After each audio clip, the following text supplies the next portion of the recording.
Oi, eu sou a Gabi Ometo e hoje vamos falar um pouquinho, não sobre escrita, mas sobre os passos para a publicação de um livro.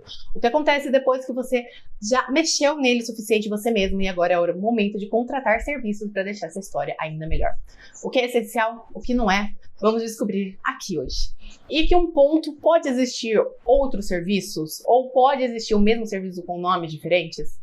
Pode, mas aqui eu tentei reunir os principais, os mais clássicos. Porque, por exemplo, eu já ouvi falar de leitura alfa, começando com a leitura beta. Por mais que eu já vi algumas pessoas cobrando por esse serviço, em geral, ele é uma coisa grátis, mas vai depender de quem você vai pedir para fazer. Esse é o test drive da sua história. Você vai reunir algumas pessoas que não necessariamente são formadas, têm muito aprofundamento. Você só precisa de uma pessoa que leia sobre esse gênero. E essa pessoa vai ler o livro, ou essas pessoas, no caso pode ser mais de uma, vai ler o livro e vai dizer se ele funciona, se o enredo tá legal, se o seu relacionamento tá gostoso, o que ele pensou dos personagens. A pessoa, ela tem que ler o gênero. Vou dar um exemplo muito fácil. Eu sou a garota da fantasia.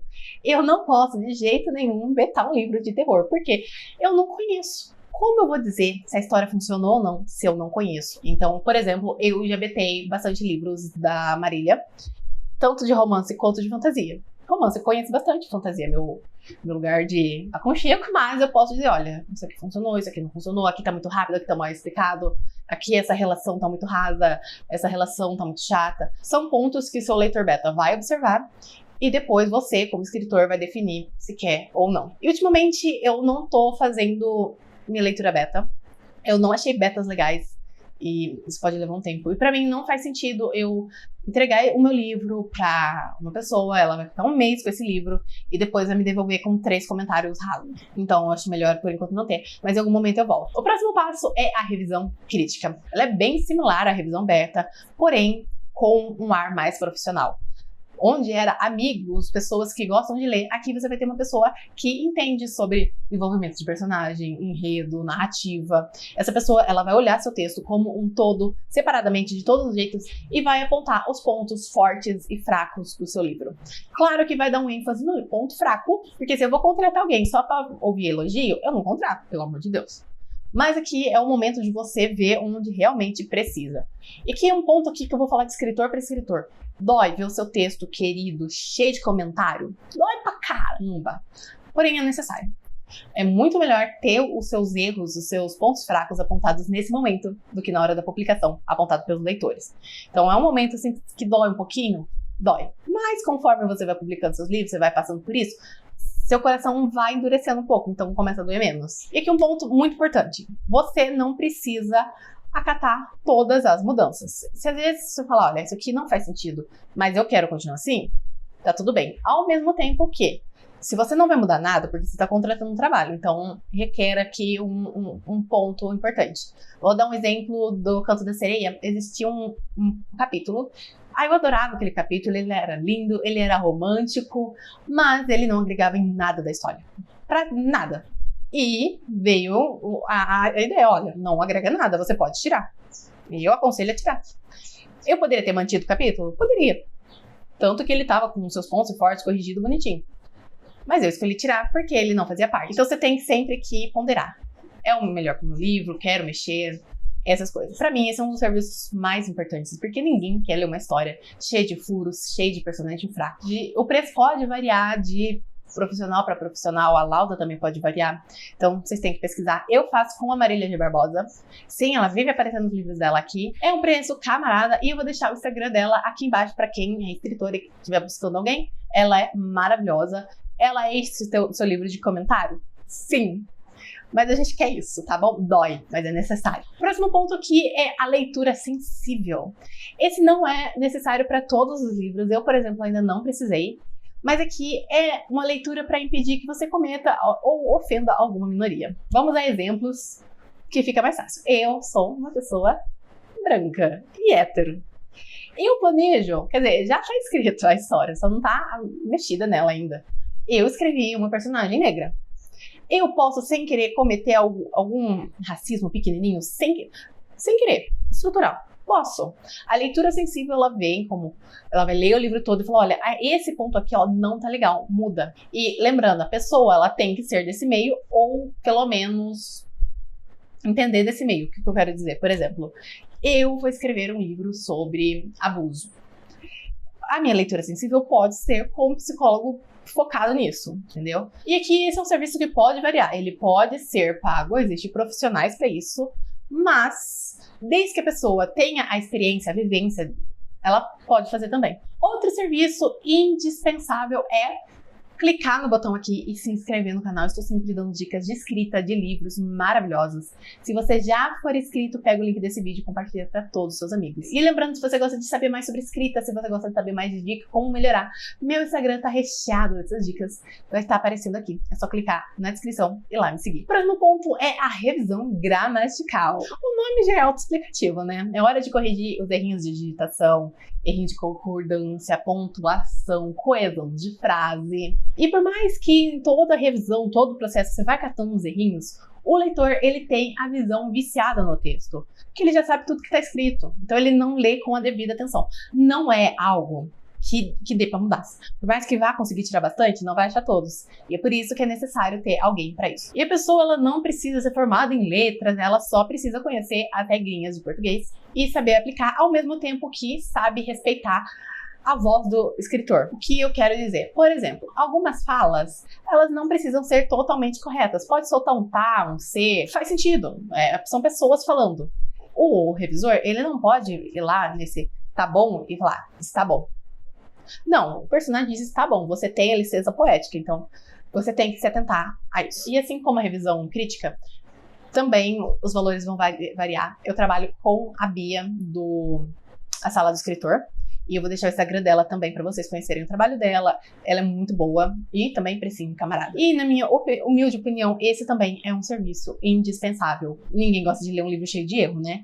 Um errinho ou outro, deixa passar. Aliás, um errinho ou outro, até todo revisor vai deixar passar. Ninguém é perfeito. Por mais que eles revisem 2, 3 vezes, sempre vai ter um errinho que vai ser passado. Mas existe a grande diferença de você estar lendo o livro e falar, olha, um errinho, do que você está lendo o livro e falar, olha, o 16º erro que eu acho. Então, foquem na revisão gramatical, por favor. O próximo serviço é o copy-disc, ou uma adequação do texto.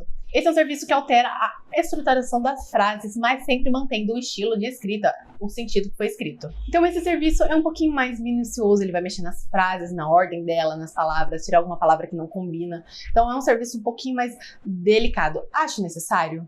Sim, né? Vai ajudar a ter uma escrita mais fluida, mais bem estruturada. Porém, aqui eu acredito que ela não é indispensável. Eu nunca fiz, então não posso dizer com exatidão como é. Porque escritor, geralmente, às vezes, acontece de ter dinheiro o quê? Reduzido, e você precisa escolher a dedo nos serviços. Então, gramatical e crítica são essenciais. Sensível, se você for escrever de uma minoria. E é isso. Então aqui eu acho sim, importante, sim, mas não fundamental. Por quê? Aqui vai deixar a história um pouquinho mais palatável, mais fofinha, mais bem escrita, mais coesa. Mas você consegue vender seu livro sem isso. Agora, um livro cheio de furo, cheio de erro. Agora, os próximos serviços são coisas que vocês podem fazer, mas vocês também podem pagar pessoas para fazer. Vai depender do quê? Do seu talento. Tem duas coisas. A primeira é ficha catalográfica e ISBN, tem código de barra. Esse eu não fui muito a fundo, porque você vai fazer só se for para publicação de livro físico, algo que eu não fiz. Mas existem vários tutoriais, você pode fazer você mesmo. São coisas pagas, então você precisa fazer. Mas tem vários vídeos, eu não me adentrei muito, porque eu teria que explicar, entrar em site, pagar muita coisa. Então, existe ficha catalográfica, existe ISBN, que no Kindle você não precisa fazer, porque se gera sozinho. E código de barras. E agora, depois desses 3 serviços, vamos para onde eu domino novamente. O primeiro é a diagramação. E é um momento de decisões importantes, como escolher a fonte, o tamanho dela, espaçamento, lidar com palavras viúvas, sabe aquelas palavras que ficam sozinhas numa linha, dividir as coisas em capítulo, colocar a imagenzinha bonitinha. Tem bastante coisa para fazer e aqui eu vou dividir em 2 partes. A primeira é o e-book. Sabe tudo que eu falei das escolhas que você tem que fazer? Aqui você ignora, tá bom? Porque o e-book, principalmente no Kindle, ele vem com a opção, a proposta de você escolher tudo. Então eu posso aumentar o tamanho da letra, eu posso mudar a letra, eu posso mudar o espaçamento. Então, tudo aquilo que eu falei é um pouco desnecessário, essa escolha, porque é o leitor que escolhe. Ao mesmo tempo, é melhor, é mais fácil, porque acaba não tendo tantos requisitos assim. E essa publicação dá para fazer sozinho. O próprio Amazon disponibiliza o Kindle Creator, e é super intuitivo, super fácil de usar. Eu faço as minhas diagramações. Claro que elas são mais simples, sim, mas elas são perfeito, assim, tá? Não tem nada que você fala, isso não funciona. Então, os links funcionam, ela tá tudo certinho, bonitinha. Tem coisas que eu não sei fazer? Sim, mas é tudo estético, tá bom? Então, por exemplo, colocar a imagem e sumir o nome do título sem que suma no sumário, eu não sei fazer. Porém, como eu disse antes, é necessário? Não é necessário. Então, eu sei deixar meu e-book funcional, mas eu não sei fazer todas as coisas estéticas bonitinhas. Pra mim, é o suficiente, porque significa que eu não vou ter que pagar alguém pra fazer. Agora, se você quiser, aí vai com você. Agora tem a diagramação do livro físico. E é aqui que as coisas ficam sérias. Porque ali vai ser importante tudo que eu falei antes. Escolher a letra, escolher o tamanho da fonte. Porque aqui é o livro físico. O leitor não tem controle nenhum. Então, se eu escolher uma letra muito pequena, vai ser ruim para ler. Se eu escolher uma letra muito grande, vai ser um desperdício de papel. Se eu colocar muito espaçamento, desperdício de papel. Pouco espaçamento, difícil de ler. Então, são escolhas complicadas. E aqui, vou dizer que não fiz ainda, porque não tenho público suficiente para fazer meus livros. Porém, se um dia eu for publicar físico, eu não me arrisco. Não sei mexer, não sei fazer as escolhas. Tem a questão da margem, tem o corte. Eu já estudei sobre isso um pouco, então é bastante detalhezinho que, se você for fazer uma tiragem grande e não souber fazer, você pode cagar em vários livros e perder dinheiro. Então aqui, esse é o ponto que eu pagaria alguém para fazer. E uma coisa importante também é que aqui, diferente do Kindle, que sai sozinho, a contagem sozinha, aqui você vai descobrir o tamanho do seu livro, o número das páginas.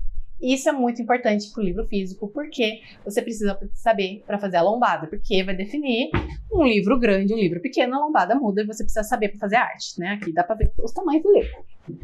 E a gente vai pro próximo, que é a capa. Esse é o último item. E se você tiver sorte, manjar de Photoshop ou desenhar bem, você pode fazer sua capa, parabéns. Se você for um hellis mortal sem talento nesses quesitos, você vai ter que pagar alguém, como eu pago, como a maioria dos escritores pagam. Acontece, faz parte da vida. E aqui vai ter 2 tipos de capa. Na verdade, existem vários. Se você quiser fazer uma capa para o e-book, você precisa só da primeira imagem. Acaba saindo mais barato, porque é só essa imagem. Se você quiser fazer a capa para o livro físico, você vai precisar pensar na lombada, que eu falei do tamanho. Você vai ter orelha, vai precisar pensar em tudo. Então, o e-book é mais fácil, né? Já fica um pouco na cara isso. E, gente, vocês conhecem aquele ditado, não julgue o livro pela capa? Todo mundo sabe que é mentira, né? Quem nunca olhou pra uma capa bonita e falou, eu quero ler, porque ela é bonita? Então, invista na capa. Ai, Gabi, eu não tenho dinheiro. Não invista na capa, tá bom? Soa contraditório? Soa. Por quê? Se você tem pouco dinheiro, gente, foque na qualidade do texto. Porque não existe nada pior do que você falar, olha, essa capa é linda, mas a história é uma bosta. Muito melhor do que eu chegar aqui e falar, olha, essa capa é meio estranha, meio esquisita, mas a história é maravilhosa. Tem, por exemplo, acho que A Era da Magia, que toda vez que eu cito esse livro, eu falo como a capa é horrível, péssima. Mas a história é maravilhosa, entendeu? Então, é um pouco mais difícil de vender por uma capa menos chamativa? Sim, mas é muito mais fácil você conquistar público tendo um bom livro escrito do que uma capa bonita, tá? Então, porque se a pessoa ler e falar, nossa, que história merda, não vai ser uma capa bonita que vai te salvar. Agora, se a história é boa, e também você pode buscar serviços mais em conta. Existem capas pré-prontas. Algumas pessoas têm mais facilidade para comprar do que outras. Eu, por exemplo, até hoje eu consegui comprar uma capa que eu olhei e falei, olha, essa é perfeita, que foi o do Canto da Sereia, que eu vou deixar aparecendo aqui para vocês verem. Ela custou R$35. Tá? É uma capa bonita, é uma capa que chama atenção. Era o que eu tava imaginando quando eu pensei na capa? Não, mas ela custou R$35, então são pontos assim que você vai ter que pensar. O Instagram é ótimo para isso. Você sempre pode encontrar um capista, um desenhista, seguir, ver o que mais combina com você, ver o preço que combina com você e encontrar a melhor capa para você encontrar um meio termo de uma capa bonita e um preço camarada. Eu acho que é isso.